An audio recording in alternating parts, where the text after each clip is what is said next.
leaders, we can't just go, well, that's, I said we were going to do it this way and we're going to do it that way. No, sometimes there are things that happen that are outside of our control or that we learn along the way. And as leaders, we have to be willing to make adjustments, to pivot. I think there's a lot of leaders out there that kind of get stuck in like, well, we set a goal and no matter what happens, we're going to keep pushing forward on this objective or this goal, even though it's not really relevant anymore. You've got to be able to change in the moment and have that adaptability, like you said. So I think whether we're leaders of teams, but also if we're leading people through exercises or through something completely new, we can't just have a cookie cutter approach. And that's again is where the team is so important. Hello and welcome to this episode of the Lean Solutions Podcast. My name is Patrick Adams, and today I'm going to be talking to you about soft skills, the importance of developing your own personal soft skills, and the importance of helping leaders that are working for you develop their soft skills. So I want to begin by thinking about the best leader that you've ever worked with. Think about that person. Try to get a picture of them in your mind right now. Maybe it's someone that you worked for earlier in your career. Maybe it's someone you're working for right now. But think about that particular leader. Get a picture of them in your mind. Think about their characteristics, how they approach business, how they approach conversations with you, with others, their peers. What are the behaviors? What are the habits, the actions of that leader, right? Think through that a little bit. Okay, now, was it their technical expertise that made them great? Or was it their ability to connect, to inspire, to bring people together, right? Chances are that it's actually their soft skills that made the lasting impression. Soft skills are often seen as like this nice to have, right? For many organizations, it's not something that's listed on job descriptions or job postings or anything like that. It's like, we need the technical skills. And then, if they happen to be a good communicator, if they happen to, have some of those good emotional and interpersonal skills, then that'll be good. That's nice to have, right? But in reality, soft skills are essential to effective leadership. These are the skills that really help us to communicate. They help us to build trust and to really foster a sense of belonging within our teams. Without good soft skills, even the best strategies are going to fall flat on their face. So today, I want to explore why soft skills are so important for leaders. I want to talk about, some of the most critical soft skills that I believe are necessary, especially in a learning culture, especially in a culture of continuous improvement. I also want to talk about how we can develop these skills to create a more positive impact within your team, within your organization. And then later on, we're going to be joined by Andy Olrich from Australia, and he'll review the same presentation or the same conversation that we're having right now. We'll kind of review that. And then him and I will have a deeper conversation. We'll go into kind of unpack some of the things that I'm talking about right now and go in maybe some more specific details from his experiences or some of the leaders that he's worked with or is currently working with. So let's dive in here. So soft skills are those interpersonal or emotional skills that really help us to connect with others, our peers, those that are working for us, even those that we're working for. So they include things like communication, empathy, adaptability, and our emotional intelligence. And unlike most technical skills, soft skills aren't about what you know. They're really about how you apply that knowledge in the relationships that you have. So if we look at research, research shows that leaders with strong emotional intelligence can actually boost performance by up to 20%, right? And those are real numbers based on real statistics. So just think about that. Just by improving how you interact with your team, you can unlock their full potential. Soft skills will create alignment. They're going to create trust. They're going to create collaboration. All of these ingredients that are really going to help you to be successful in the work that you're doing. I think about a leader that I once worked with who had, all the technical expertise you could imagine, but they struggled with empathy. Their team felt unheard, undervalued, and as a result, morale and productivity plummeted.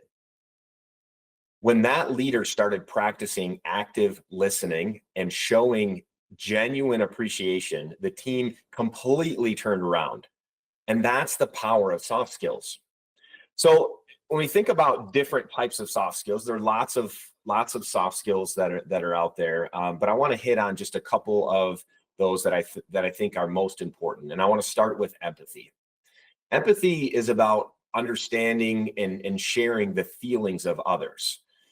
It's basically like putting yourself in the shoes of someone that's working for you, or a peer, whoever it may be. Put yourself in their shoes, walk in their shoes for a day, and really get a good feeling and understanding for what they're experiencing. It's really the foundation of connection.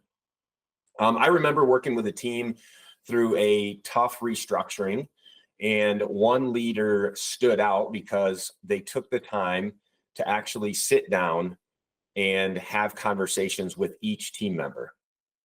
This particular leader listened to their concerns, and they validated each of their team members' feelings. They didn't have all the answers, right? As leaders, we don't have to have all the answers, but sometimes just showing the empathy, just being present, genuinely listening, that is what's necessary in order to make our team members feel supported and valued. So how do we apply empathy in the work that we do? My recommendation would be to start by practicing active listening. When someone shares something, resist the urge to interrupt or offer solutions, right? Put your phone away. It's not enough to just lay it on the table or turn it over. Actually put it in your pocket. Genuinely pay attention, genuinely listen. Have some visual cues of shaking your head, of agreeing, or even asking questions. Ask questions like, "Can you tell me more?" Or "How can I best support you?" Or "What can I help you with?" Right? Or even, "What do you think we should do here?" Empowering them to to come up with solutions. So that's another great way. So that's empathy. The next one I think is really key is communication. So good communication isn't just what you say, it's about you saying it and then how well you actually listen. I once worked on a project where the leader set very clear expectations at the start, had regular check-ins, and made sure that everyone knew how their work contributed to the bigger picture. That clarity kept everyone aligned and motivated. So how do we get really, really good at communication, right? Well, we need to focus on clarity and consistency. Very clear expectations laid out up front, but also clarity around those expectations. What does that mean to the people that are doing the work, or ensuring that there's consistency in how you're communicating your message? Use simple language, repeat key points, always invite questions to ensure understanding, right? I love to just ask people to repeat, what we discussed, or I'll repeat what we discussed and then follow up with an email, bullet points, just very good clarity around what's being expected or what was communicated. All right, another soft skill that I want to talk about is adaptability. Change is constant, and great leaders will embrace change with flexibility and resilience. So let me just give you a quick example. If we go back to COVID during the pandemic, one company that I worked with had to pivot their entire business model, right? Their leader kept the team motivated the entire time by, really just being open to new ideas, staying calm under pressure, and involving everyone in the decision-making process. That adaptability helped them not just survive, but thrive, right? Not just survive, but thrive. If you think about that, how many leaders in organizations actually didn't pivot during COVID? I have to imagine that if they didn't, maybe the companies are not still in business, because a lot of things changed, right? I mean, I go back to thinking about Blockbuster Video, for all those of you that know, that used to be a company where you would go in and you would find DVDs on the shelf, and you would rent the DVDs and then bring them back after a day or two. Are they still in business? No. Why? They weren't willing to pivot. They weren't willing to adapt to the changes that were happening around them, right? So obviously most people went online and started watching movies, via the internet and other apps and different services. Well, Blockbuster didn't make the adjustment, and now they're out of business. Leadership is the same way. As leaders, we have to be willing to be flexible. When things happen that are out of our control, we have to be willing to adapt and be flexible with where we go with that, right? You have to model a growth mindset. When challenges arise, instead of saying, this won't work, right? Try something different. Try to say, what could we learn from this? And let's move forward on a path that's going to keep us going in the same direction as our long-term goals, but maybe we have to traverse a little bit and make some adjustments to the way that we're doing business. Okay, the last one of these soft skills that I want to talk about is emotional intelligence, or EQ, right? Emotional intelligence is the ability to recognize and manage your emotions and the emotions of others. I once saw a leader diffuse a heated meeting simply by acknowledging the tension and calmly redirecting that particular conversation, right? They didn't let their emotions take over, and they set the tone for the entire room. In a way that you can apply this to your own personal development, practice self-awareness by pausing before you react, right? This is one that I have to work on too in my marriage. A lot of times we get into heated arguments and things. Hopefully I'm not the only one, but we get into these heated arguments, and then I have a tendency sometimes to respond without, thinking through and really listening and understanding what my wife is struggling with.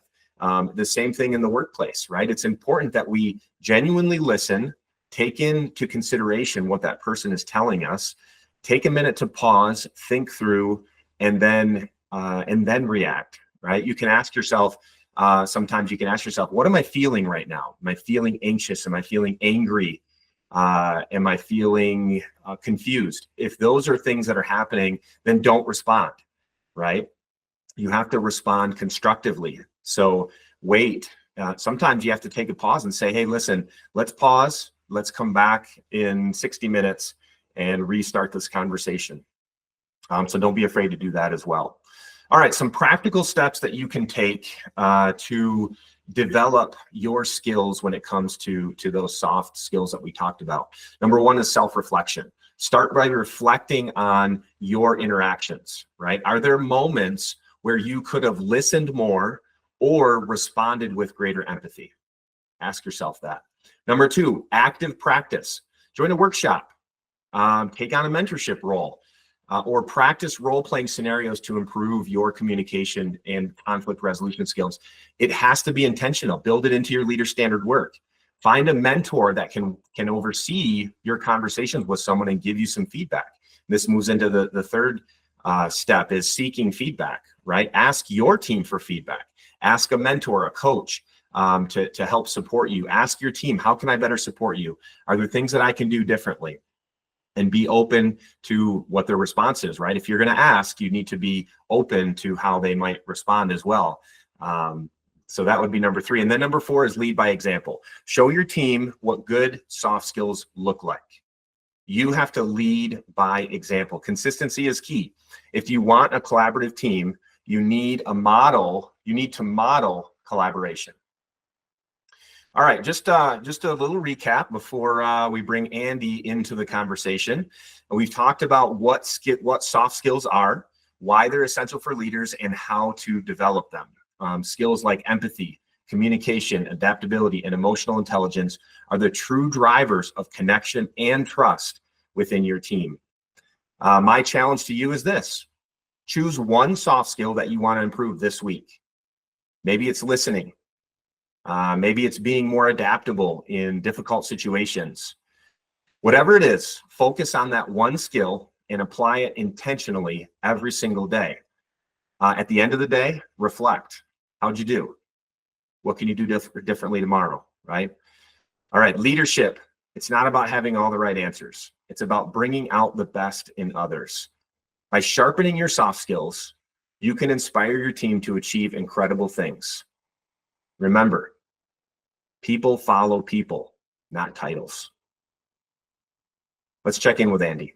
All right. Well, Andy, welcome back to the show. It's great to see you again. And I'm excited to dive into this topic with your help, kind of unpack some of these concepts and things that I think are super relevant and important for many of our listeners. But before we get into that, how are things down under? Things are good, mate. Yeah, great to be back on again. Certainly this topic definitely, as you mentioned, really important. It's hot down here at the moment. We've had 3 or 4 days where it's, what would be over 100 in the States or about 40 degrees Celsius. So, yeah, but we're leading into that Christmas break. A lot of activity, a lot of things getting wrapped up for the year. But, yeah, really excited for the year ahead, though. So, yeah, good to be with you again, mate. Nice. Well, yeah, completely opposite here. We're here in Michigan. We're getting hit pretty hard with snow right now. So we got a big snow front coming in, and woke up this morning with a good amount of white stuff on the ground. So quite a bit different. We got to get you up here in the winter sometime, man. There's lots of good things to do. I would love to. Yeah, I'm a big fan. Believe it or not, it does snow in Australia, but yeah, it's a little bit of a drive away from where I am. So I'd welcome that opportunity, mate, anytime. Well, Andy, the topic for today is all around soft skills and the importance of soft skills in our personal lives and also in developing a true continuous improvement culture. And so, I'm looking forward to kind of unpacking this, but, I threw out a couple different, soft skills that I think are very important. I'm sure maybe you have some of your own, but I'd love to just talk through, maybe even some of those practical steps that we can take as leaders to continue to develop our own soft skills, and some of your experience from that perspective as well. So I shared a couple stories that I've experienced where I've experienced the power of good soft skills. I'm curious to hear your thoughts on a few of those. Maybe around either communication or empathy, emotional intelligence, whatever it may be. What are your initial thoughts after listening to the presentation, the recording today? Definitely the one that I connect with, that I've I guess enjoyed working with leaders in this space the most, was empathy. I find that really is a powerful way that leaders, and I try to myself, is really have that, as you said, walk a mile in someone else's shoes, put yourself in their place and see it from their perspective. I think that really helps both sides, and allow them to do the same with yours where appropriate. It's really to have that day in the life in what they're experiencing. Again, where go to Gemba is so important. You're out there, you're interacting. I think until you actually walk a mile in someone else's shoes in whatever part of life or work, you just don't, for me, I just don't really feel what they're feeling. So I've had some great experiences where, for example, in the workplace where when I was working in the underground mining industry, the new mining engineers, they would normally come from university and whatever persuasion, but they would actually spend 6 months down working at the coalface, as they say. So they're down in the production teams, actually doing that really hard physical work to give them that deep understanding of what really goes on down there. And it was amazing. You would have someone after 6 to 8 months completely foreign from that industry would have not only that deep understanding in the people side of things, but also the technical aspects of what really goes on down there. And when they would come back, as we'd say, when they'd come back down the pit after going back up and doing the engineering work on the surface most of the time, just the connection with the teams, things that they were potentially asking them to explore or do or change. It was a lot easier to get that happening from that perspective, because they knew that that person actually knows what they're going through. So that's a great example. Or they put people to work on the production line, or just that whole thing around, well, have you done what I do? So how can you ask me or connect with what you're really asking me to do? So that one, when you were saying that really jumps out for me. I think, and that's why I go to Gemba and those sorts of things. I really love that piece of lean where or TPS. It's really about, how would you know otherwise? Like, you've got the data and the facts, but unless you're out there and you're having a look from their side of things, it's tough. So number one for me, mate, that one that jumped out, definitely. So Yeah, and I seem to remember that you spent some time down there too, right? And initially, when you were there, and that was very intentional for those exact reasons, right?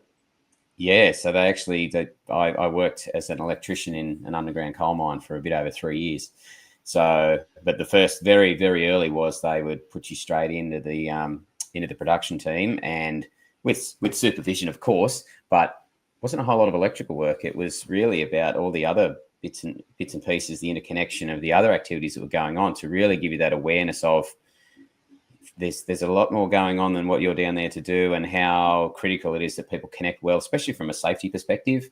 You've got to know who's who, and I found it really powerful. And some people got that early exposure and they didn't come back down. So it was a really good leveler too, and in any kind of workplace, I think, to get them know this is really what happens in this space, and is that for you or not? So again, it was a good little filter. But yeah, definitely, Yeah. I really enjoyed that time down there. But the teamwork was certainly powerful for a lot of those reasons. Right. And I think about you said there's a lot more going on, than what you think. I think that it's also important when it comes to empathy.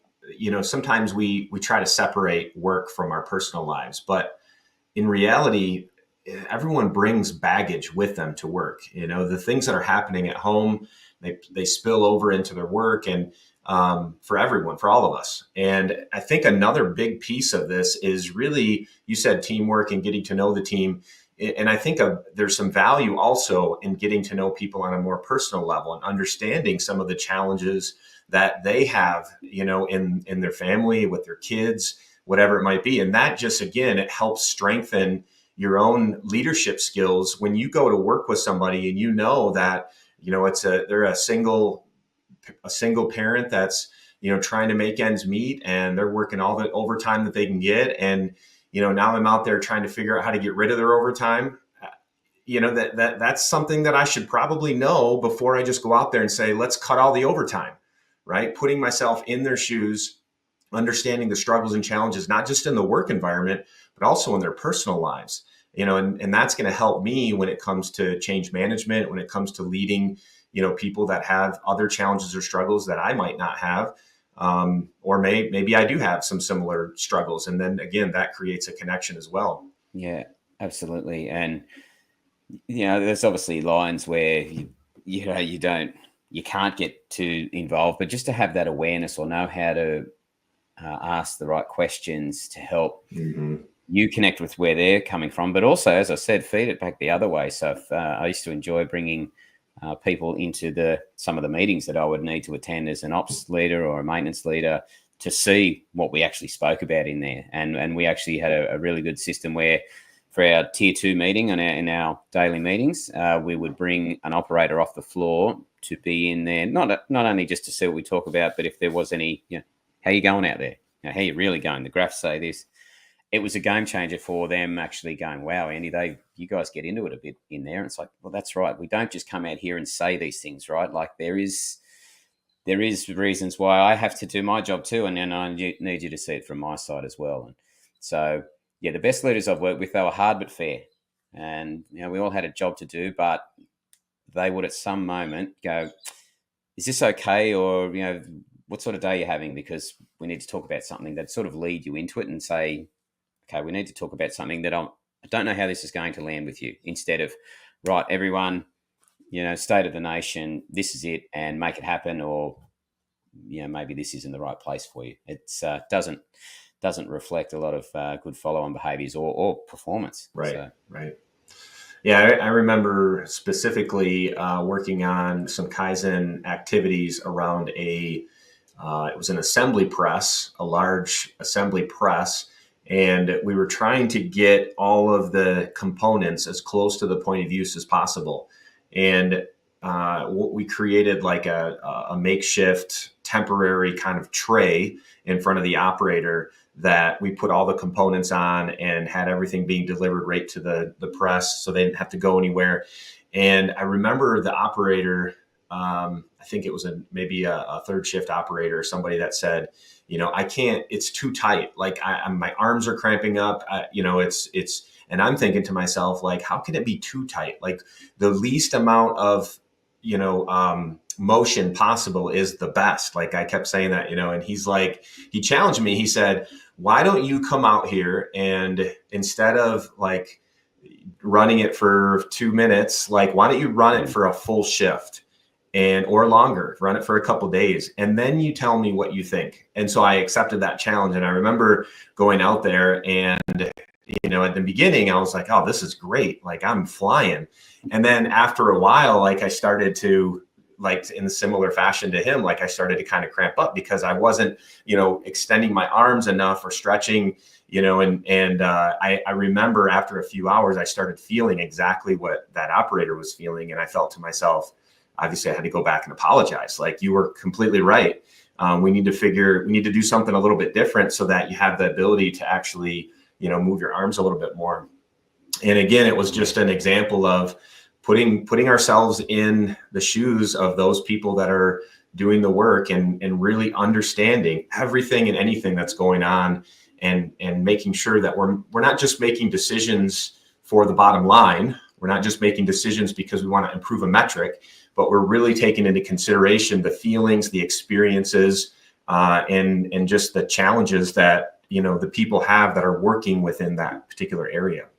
Yeah, so important. And as I said, there is a line there where everyone's got to do their job, but most people I've had that experience with, they're pretty fair. If you spend, like you said, sometimes a few days or 4 hours a week or something like that, that's enough for them. They're like, well, yeah, they're actually more than 2 minutes splash, and then they're out again and they know everything about it. So and there's that risk too. Like if you've done their job before, or you've moved up through the ranks and now you're in a leadership position, sometimes that can be more challenging because you may have done it a certain way when you were down there, and now you've moved into the leadership role. You might be asking them to do it a different way, and sometimes you have to remove yourself a little bit from how closely knitted you were to the team. So again, I think that trying to bring them on the journey and say, I know that we're all part of the same team and we all used to do the same stuff, but now I'm actually up here and I need you to appreciate some things are different now. I'm in a different role and I can't be down here doing it with you all the time. So it's two-way. It's definitely a two-way street for me. It is. Well, and that kind of brings us over to the other point that I talked about around adaptability. And, I call it flexibility of mind, or just as leaders being willing to adapt or being willing to be flexible with things based on what you know and hear. And I talk about a story in my book, a military story about a general that had thought he had all of the information that he needed in order to make the best battle plan possible. But as soon as they got boots on the ground, everything went out the window, and he had to pivot and make adjustments to his plan based on what happened. We've talked about this before. I mean, think about the Tyson fight, right? And Tyson's famous quote about, everybody's got a good plan until they get punched. And, it's true, and as leaders, we can't just go, well, I said we were going to do it this way and we're going to do it that way. No, sometimes there are things that happen that are outside of our control or that we learn along the way. And as leaders, we have to be willing to make adjustments, to pivot in order to meet, our team members where they are, and obviously keeping the customer in mind and making sure that we're maximizing the value for the end customer. But I think there's a lot of leaders out there that kind of get stuck in like, well, we set a goal and no matter what happens, we're going to keep pushing forward on this objective or this goal, even though it's not really relevant anymore. I don't know if you have any experience with that or not. Yeah, definitely. Like being not only hard on the what, so the goal or the outcome that we desire, but just being so rigid in the how, and just having, okay, well, we said the plan says we're going to do it like this, and that is it. Even if we have to stop and do it 10 times over, we're going to do it exactly this way. The skill with the adaptability piece is, okay, well, this is the plan. Do we want to have a moment to talk about if that's not going well, what are we going to do? What's our contingency? Do we have a backup? Or if you've had that greater connection with your workers, is that level of trust that you talked about in your earlier part is, okay, well, I've got enough people in the team here. If certain things don't go well, then I might just have to take their word for it, or we'll have enough support in place that we can try something to get us back on track. Or that goal is just we got a bit excited there, and that's our customer doesn't actually want it, and it's too far of a stretch. So let's just dial that back. So they've got to be open to it, and I do find it personally is a challenge sometimes when I'm going in to run a problem solving workshop or what we call a Kaizen event. I kind of go in and I've got, right, we're going from this step to this step to this step to this step, and we're going to use these tools in this way. You've got to have a few things in your back pocket, because if the room changes or there's a certain comment made, and it could be something that, wow, would bring the other 50% on board, you've got to be able to change in the moment and have that adaptability, like you said. So I think whether we're leaders of teams, but also if we're leading people through exercises or through something completely new, we can't just have a cookie cutter approach. And that's again is where the team is so important. We're there to lead. My mother, she has a lot of great sayings, but one she says to me is, I can be led, but I won't be pushed. And she's really great she's got a bit of an idea of what needs to happen, but very good at questions. And the right sort of questions at the right times to go, okay, well, I can see we're kind of going this way. Because, and I'm the same, I'd say. Like, I love to feel like I'm having some sort of say in what's going on. So but also trusting the leaders that, well, they're in that role for a reason. And the plan, we should try and stick to the plan. So. Yeah, for anyone that knows Craig Tedrow, he talks a lot when he tells his story of being introduced to lean when he was at a large furniture company. He says he makes the comment that lean was done to me versus done with me, right? So think about that. I mean, as leaders, if you were to take an assessment of how you're deploying continuous improvement into your organization, do the people in your organization feel like it's being done to them, or are you coming alongside them, and is it something that's being done with them? Because soft skills are essential in ensuring that your team is together with you on this journey. If you go out there and you're just telling and directing and making decisions that again, may affect people's personal lives or whatever it is, but not taking into consideration, what that may do, and having those open discussions with your team, you could lose them very quickly, and they're not going to be on board with you, and it's going to be an uphill battle versus listening, understanding.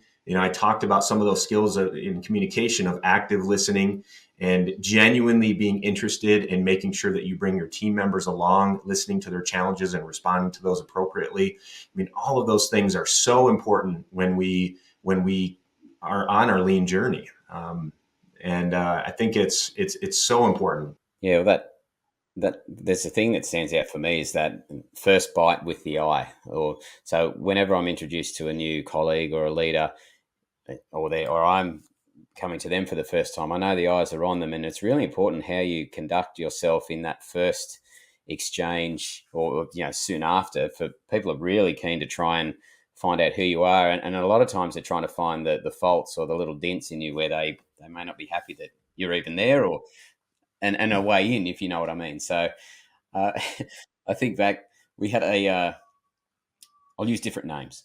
Okay, so we had a leader, we'll call him Kel from Hell, and he was someone that that from day one you'd hear this guy coming, right? It would come in, it'd just be a wall of sound, and we've been told this, it's got to happen. Don't have me come back in here again, rah, rah, rah. And it was like straight away, people would sort of nod and go, "Yep, no worries." But as soon as he left, they might get the bare minimum done, but they used to get up to some mischief and deliberately leave some other things out, or really try and undermine this guy to get back at him, because they just did not appreciate the way that this person was talking to them. Or the other analogy is like the leader who is the pigeon, and that analogy is around, they fly in there, crap all over everything, and then they fly away again, and the team's just kind of like, what, you know what, I don't feel like putting in any more than I need to for this person. So I just think that first impressions matter, and how we are.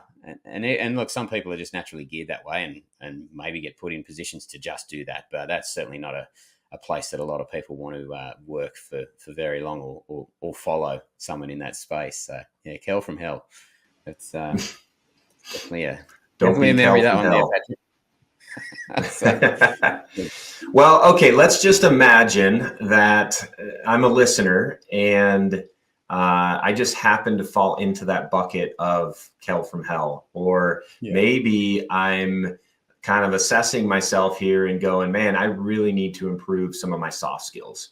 One of the things that I talked about in the initial recording or presentation were a couple practical steps that we can take as leaders to develop those soft skills. And I would definitely say, take inventory yourself, like be honest with yourself, first of all, and ask yourself how you're doing. When it comes to communication, you're chatting with the people on your team. Are you finding yourself picking your phone up and, sitting on your phone, checking your messages while you're talking to them? Are you in a conference room meeting and your phone's on the desk and it keeps buzzing and you keep looking over and making notes or whatever on your phone? That's probably something you want to work on, right? So take assessment, be real about those soft skills. I talked about self-reflection and, just reflecting on your own interactions, right? So that falls into that bucket. Another one I said is active practice. So intentional active practice. You can join a mentorship group. You can find a coach, a one-on-one coach in your organization, or a third-party coach that can help you with that. But you can also do active practice. Go out to the Gemba, like you said, Andy, and actually practice some of these skills. Ask people about their personal lives. Genuinely listen, and leave your phone in your office. Seek feedback. So ask the team how you're doing when it comes to your soft skills. Ask your peers. Solicit feedback from your supervisor or your manager. And then the last one was leading by example, and that consistency is key. This shouldn't be something that it shouldn't be a flavor of the month thing, right? It should be like, this is something that I'm committing to long term. I'm going to develop the behaviors and the habits that I currently don't have. But at the end of all of this, I want these to become habits in how I approach the work that I do on a day-to-day basis. So given those four kind of practical steps, Andy, would you have anything to add to that? Do you have any other ideas about how, people that are listening in can start to develop some of those soft skills? I just think, like you said, that type of assessment, where are you now? I find it helpful to do things like 360 reviews from peers and your leaders.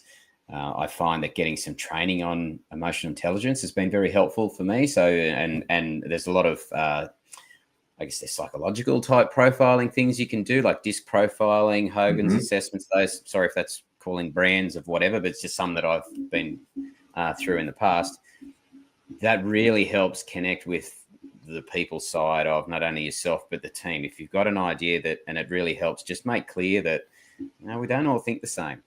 And for me, 6 months ago, my team gave me feedback that across, let's just say, if we took all those soft skills as areas of assessment, goes really well in communication and empathy, but pretty bad with problem solving and time management or things like that, because you don't know what you don't know.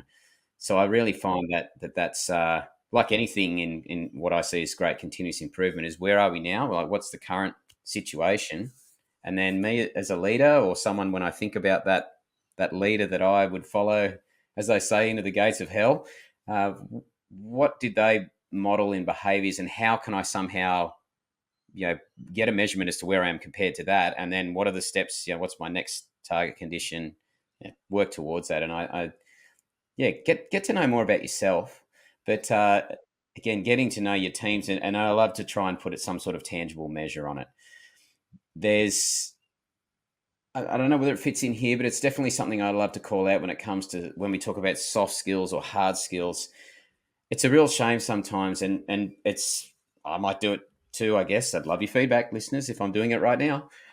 Is you have somebody, they're just so skilled and talented in a technical space, or they've got rich experience, and they're just such a great technical resource, but they're just hopeless with people, or they just throw something out there, and the message is, it wouldn't matter what they're selling, no one's going to buy it, because you're just kind of poking people in the eye and then saying, oh, hey, would you come along and maybe try this? It's like most people are like, no way.